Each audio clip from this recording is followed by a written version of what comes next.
पत्नी ने 1000 बार कहा तो एक बार उसने सुना। ठीक है आप कहती हो तो गंगा स्नान करते हैं।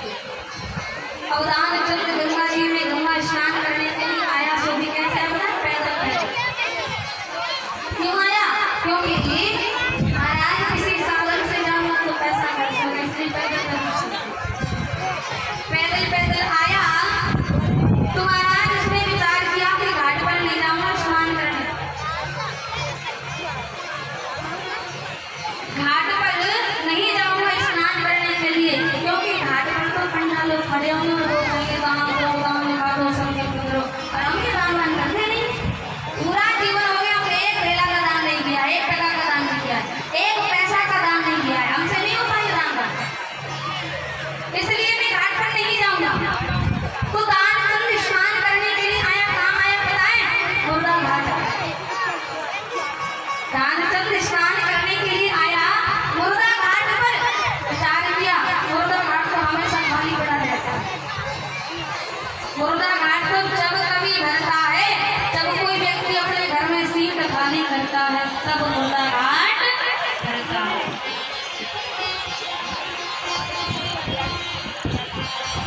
तो दानचंद मुर्दा घाट पर आया स्नान करने के लिए।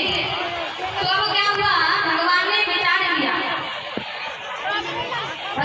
विचार किया कि देखो तो सही दानचंद जैसा भक्त है। अरे स्नान करने के लिए आया तो कहाँ पर आया? घाट पर नहीं, मुर्दा घाट पर। चलो आज देखते हैं कि दान कैसे नहीं करता, दान कैसे नहीं करता है। बोलो। दानचंद आया मुर्दा घाट पर स्नान करने लगा। उधर में भगवान ने देखा तो भगवान ने क्या किया? पंडा का वेश धारण कर लिया और मुर्दा घाट पर आ गए। पंडा का वेश धारण कर लिया, पंडा का रूप धारण कर लिया, मुर्दा घाट पर आ गए। दानचंद जैसे स्नान करके बाहर निकला तो भगवान बोले, तो पंडा का स्वरूप धारण के लिए भगवान बता रहे हैं ना, तो पंडा जी बोले यजमान की जय हो। दानचंद बोला आप कौन हो? बोले भैया हम पंडा जी हैं, संतोषी ब्राह्मण हैं और उसी घाट पर पड़े रहते हैं। दानचंद बोला घाट तो घाट, मुर्दा घाट भी नहीं छोड़ा, यहाँ भी आ गए। बोले क्या बताएं भाई, यहीं पड़े रहते हैं, लेकिन आपके जैसा यजमान आता है और 1-1 साल का खाने पीने का इंतजाम करके चला जाता है। दानचंद बोला 1-1 साल का? बोले हाँ। अरे हम तो 1 समय का भी नहीं कर सकते। पंडा जी बोले कोई बात नहीं है, लेकिन आज दान तो करना ही पड़ेगा। दानचंद ने विचार किया, उसी खाल के चक्कर में घाट पर नहीं बैठे, यहाँ आए थे स्नान करने, यहाँ भी वही घाट बांध लो। तो दानचंद ने कहा कि महाराज क्षमा कीजिएगा, हम कैसे नहीं लाए? पंडा जी बोले कैसे नहीं लाए? तो भाग ही सही, संकल्प कर लो। तो महाराज दानचंद ने संकल्प किया 1 ढेला का। पहले चलता हुआ 1 ढेला, 1 ढेला माने 1 पैसा रुपया। तो महाराज 1 ढेला का संकल्प कर दिया और 1 ढेला का संकल्प करके दानचंद जैसे ही लौट करके अपने घर आया, दानचंद लौट करके घर आया, जैसे ही घर के अंदर गया तभी बाहर से आवाज आई यजमान की जय हो। तो दानचंद ने विचार किया, पत्नी से कहा कि देखो तुझे बात में कौन आ गया? पत्नी आई, पंडा जी को देख करके समझ गई कि पति गंगा स्नान करके गए और कुछ लेने देने को पैसे आए होंगे। समझ गई? दानचंद के पास आई और कहती कि पंडा जी आए हैं। दानचंद बोला आ गया। बोला आ गए तो आप द्वार में खड़े हैं। दानचंद महाराज बड़ा चालाक है। दानचंद कहता है अच्छा एक काम करो, आप पंडा जी से जाकर के कह दो कि हमारे पति की तबीयत खराब है, 2-4 दिन बाद आओ। दानचंद क्या कहता है पत्नी से, आप जाकर के कह दो कि हमारे पति की तबीयत खराब है, 2-4 दिन बाद आना। अब पत्नी आई पंडा जी के पास, आकर के कहती है पंडा जी हमारे पति की तबीयत खराब है, आप अभी चले जाओ और 2-4 दिन बाद आना। पंडा जी ने विचार किया हमारे दान देने के चक्कर में तबीयत खराब हो गई। भगवान मन ही मन मुस्कुराने लगे। बोले हम भी भगवान हैं, बिना लिए कुछ जाएंगे नहीं। पंडा जी बोले सुनो देवी, जब तक यजमान की तबीयत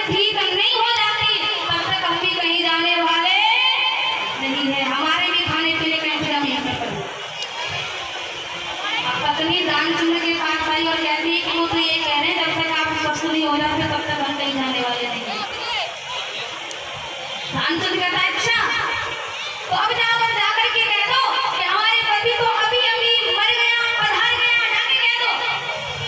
ध्यानचंद की पत्नी को भी पागल हो गई, ऐसे कैसे कह दो मर गए पधार गए।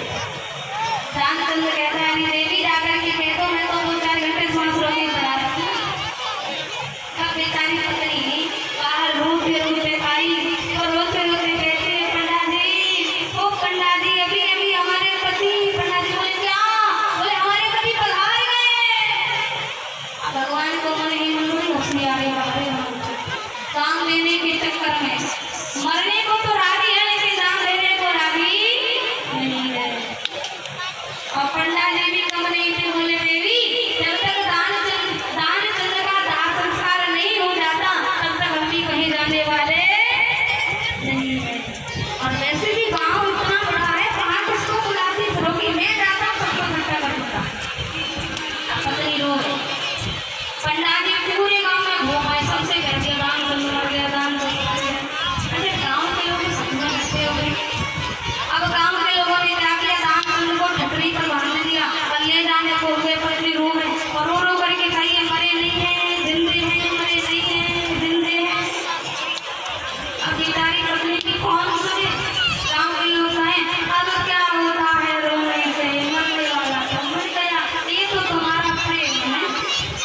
कोई ना सुने महाराज, बेचारी पत्नी हकीकत में कैसे मरे नहीं है जिंदे।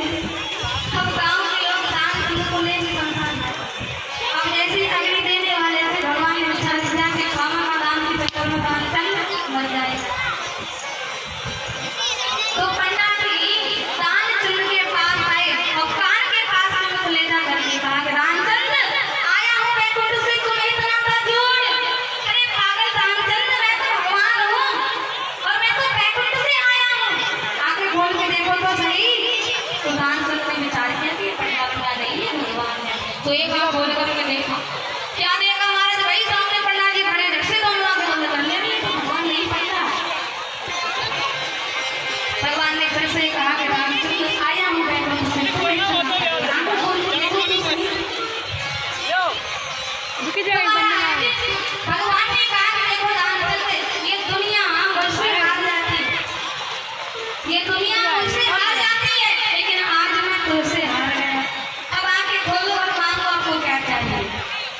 तो दानचंद आंखें खोल करके दोनों हाथों को जोड़ करके बैठ गया। कहा यदि आप वास्तव में भगवान हो तो देना चाहते हो तो केवल ये दे दो कि भेला दीजो छोड़ो। तो मैंने एक भेला का संकल्प किया, इसको छोड़ो।